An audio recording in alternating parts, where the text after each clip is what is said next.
The first moment was when I asked my uncle, the METHOD man, the legendary Method Man, when I had the courage to ask him for a verse, right?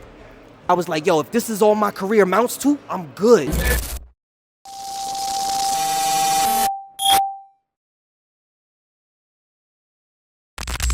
What's up, everybody? It's your boy Tez here, 1/3 of Real and Uncomfortable, and we're back again at QueueVision TV here at DigiWaxx for New Music Wednesdays, and I get the opportunity to interview the lyricist, the storyteller, Intell.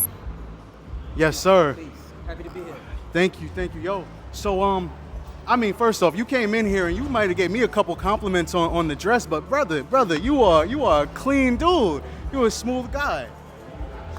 I try, you know what I mean? I've been paying more attention to my fashion sense because you can't always just wear hoodies and basketball shorts and be mean mugging in the camera, you know what I mean? Sometimes you gotta get fly and sexy for the ladies, you know what I mean? So it's lyricism with grown in sexiness, you know what I mean? Absolutely, brother, absolutely.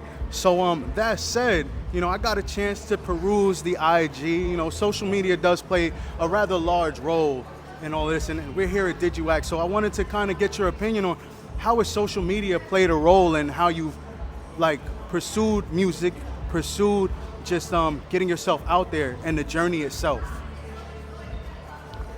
Oh, I appreciate that there are outlets, any outlets for artists like myself to get their art out to the people, and I feel like, you know, Instagram specifically, I have my own little community that I talk to that supports me, you know.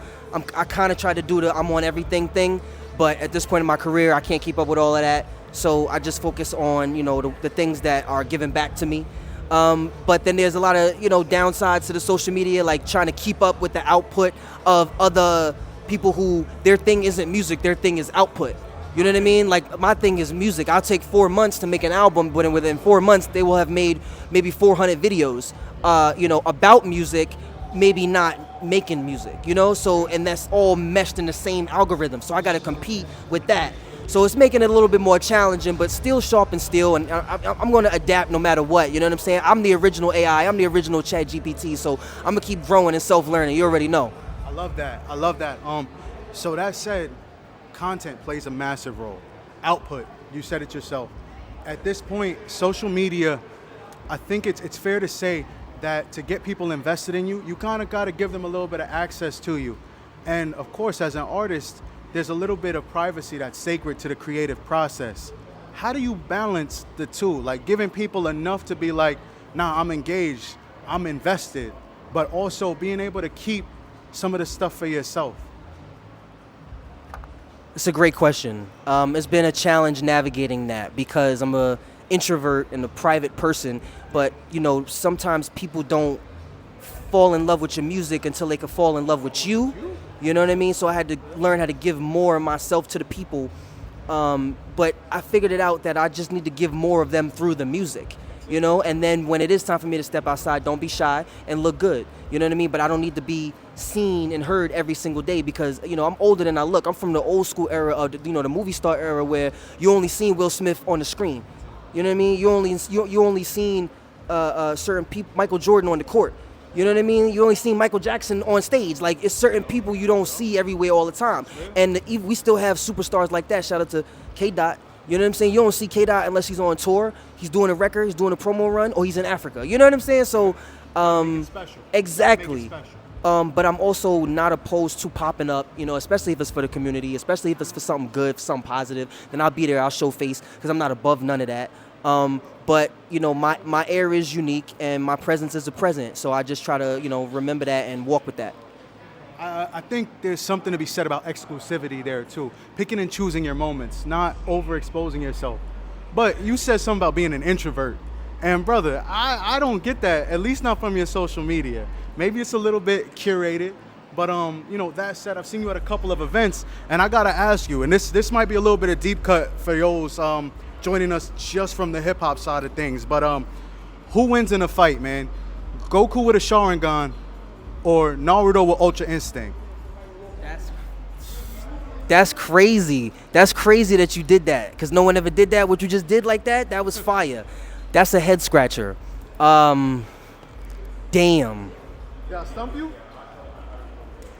I'm gonna have to go with Goku no matter what though. He's tatted on my arm because he gonna always figure out a way. That's the one thing that Goku, one of the many things Goku taught me, and rest in peace to Toriyama's son, is you have to find a way. Even if they kill you, find a way. Because he was killed and then he found a snake way. You see what I'm saying? So it's like, yeah, I'm gonna have to give it up to Goku. All right, I'm not mad at that. I'm not mad at that at all. Goku's like the picture of perseverance. So I appreciate that. Now, as far as hip hop goes, you said kind of an old school. You kind of a deep cut in as far as that goes, and I hear it. Like your diction is it's very New York. Like it's very like, I don't know. You're a lyricist through and through. Like, and don't get me wrong, you have flow, and I'm sure like, you know, when you get down to it, you can make a radio bop if you wanted to. But I got some ass shaking records.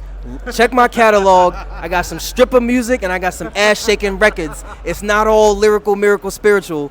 I got some records that you can twerk to. But I also, on this new album, I got a record, it's called Super Dogs, where you can twerk to it and learn something, because that's really what I be trying to do.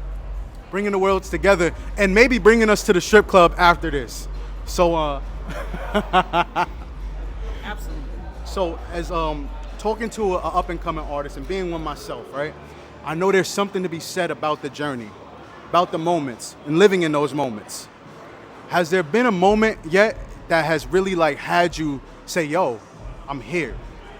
Like it's caught you like, you know, living outside of yourself? When you say here as in like just living in the moment, or here as in a level that I was trying to achieve or a goal? Yeah. Like you reach that level, like you reach a point where you like, I didn't think I would get here, or it put your progress in perspective. Got you. I've had several moments, that's a great way to put it, of progress in perspective, okay?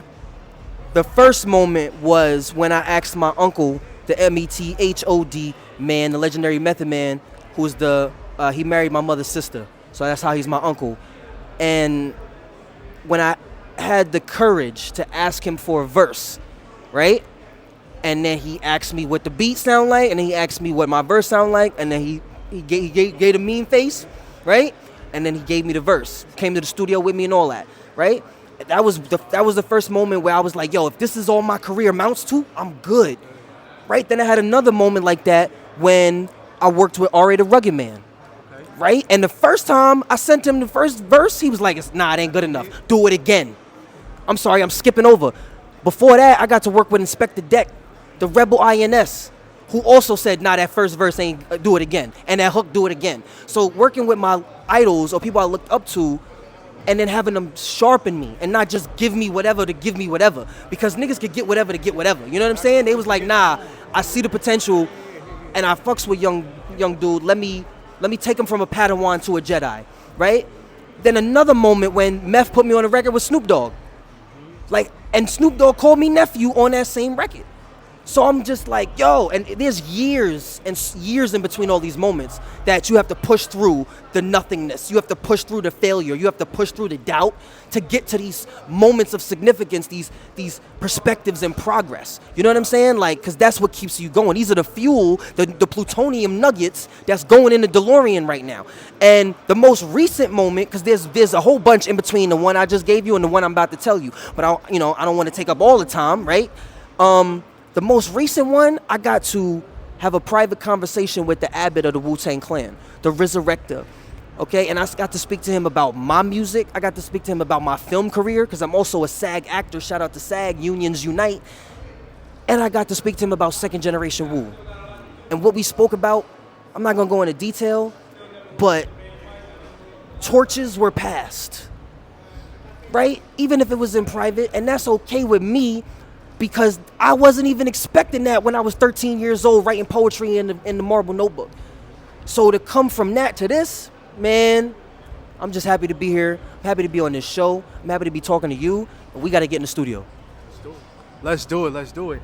And I think you said it best. Like, you know, even though it wasn't like a public conversation, I personally believe the candid conversations are the best. They're when people are honest. There's when people can give you the feedback and not like intimate, but it's a better connection. They don't need to be performative or anything like that. They can be genuine. And bro, I can see you're a student of the game. The names that you've listed, granted your proximity to them aside, it shows like the admiration to the game and where we were.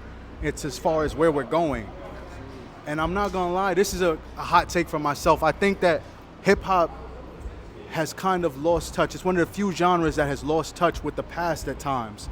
And I think it's up to artists like yourself, platforms like this, to try to reconnect those dots, whether it's through your artistry itself, whether it's taking those nuggets, or just carrying on the legacy of those people who have passed the torch to you. And I commend you for doing so, brother. I'm looking forward to seeing more from you. Please tell me what to look out for. What can the fans look out for? Tell me more about the strip club songs we're gonna listen to later when we head over to the, you know what I mean, on the, you know what I mean. So I want to, in conclusion, even though torches were passed, there's still a lot of work that needs to be done. You know what I mean? Because I still got to carry the torch up the steps to light the big, you know what I mean, the big Olympic thing. So in the meantime, you can find me on all platforms as Intell, the Intell, right? All my music videos and short films and all my film work is available on my YouTube under my real name, Dante Hawkins, or Intell. Find me on Instagram, Intell, INTELL.music, MUSIC. And I just dropped a new album. Wow, almost forgot. I just dropped a new album, DOG, Dirty Old Ghost. Dropped it on my mother and Michael Jackson's birthday this past Friday. Shout out to them. And it's a 20-clip classic double disc hip hop lyrical, 20 clip, bro, because that's what I grew up with. I remember going to the store. I remember going to FYE. I remember going to Coconuts and buying an album and looking at the back and seeing 20 tracks just waiting for me to listen to in the Sony Discman with the orange buttons. You feel me? But you know what I mean? Once again, I appreciate you for having me. And yeah, I'm here. I'm everywhere. Let's do it. Yo, this has been Tez at DigiWaxx. New Music Wednesdays. I'm here with Intell. Check him out. Check out that new project. And we're going to tap in. We're going to work. We're going to get you into some other stuff. And we definitely going to talk more because this conversation, man, I'm fucking with it, bro. Thank you for coming through. Yes, I appreciate your time, bro. Let's go.